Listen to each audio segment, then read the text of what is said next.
Yo mga idol, kamusta? Sports Talk PH nga pala.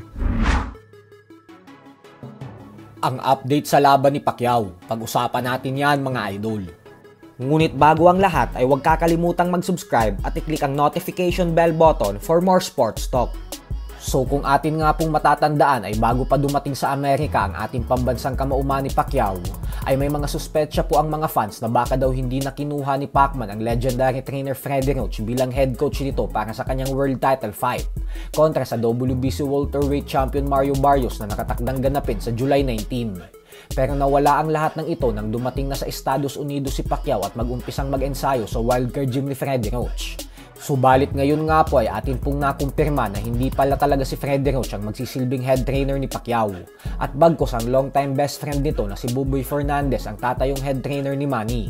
Ganun pa man ay malaki pa din naman ang magiging papel ni Roach sa kampo ni Pacquiao kasi magsisilbi pa din naman itong advisor ng ating pambansang kamao. Kaya wala din naman problema o tampuhan na nangyayari sa loob ng kampo. Nagtutulungan naman si Roach at Buboy upang masigurado na mabigyan nila ng magandang training camp at estratehiya si Pacquiao para makuha ang tagumpay laban kay Barrios. Bukod dyan ay maganda din naman na ginawa na lang advisor si Roach kasi hindi din naman natin maitatanggi na tumatanda na din talaga ito at alam din naman nating lahat na may iniinda itong Parkinson's disease.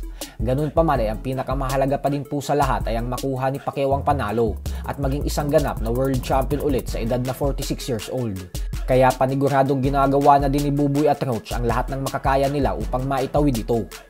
Sa kabilang banda naman mga idol ay matapos nga po ng naging world title defense ng ating pambato na si IBF minimum weight world champion Pedro Taduran kahapon, kung saan tinalo niya via unanimous decision ang Japanese former world champion Jinjiro Shigeoka sa kanilang rematch, ay isang hindi magandang kaganapan po ang nangyari dahil bigla na lang po nag-collapse ang Hapon sa corner nito, dahilan kung bakit kinailangan itong ilagay sa stretcher palabas ng venue.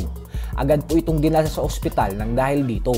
Marahil po nangyari ito nang dahil sa sobrang pagod niya o kaya naman ay dahil sa dami ng suntok na tumama sa kanyang ulo. Kaya nag-aantay pa po tayo ng update sa kampo ni Shigeoka. Ganun pa man ay ipagdasal po natin si Shigeoka na gumaling agad ito at sana ay wala itong seryosong karamdaman na iniinda. Ang nakakatakot po kasi dito ay kung atin pong matatandaan ay sa una nilang pagtutuos nitong nakalipas na taon lamang ay halos ganito din ang sinapit ni Shigeoka kung saan sa stretcher din ang naging bagsak niya pagkatapos siyang talunin ni Taduran via 9th round technical knockout. Kaya hindi po ito magandang senyales para sa Japanese fighter. Mas mabuti pa siguro na magretiro na lang siya sa pagboboxing bago pa siya magkaroon ng seryosong brain injury. So hanggang dito na lang po muna tayo mga idol. Sports Talk PH, kakaiba ang laban ng mga Pinoy, lakas at dedikasyon ng armas ng tinuon.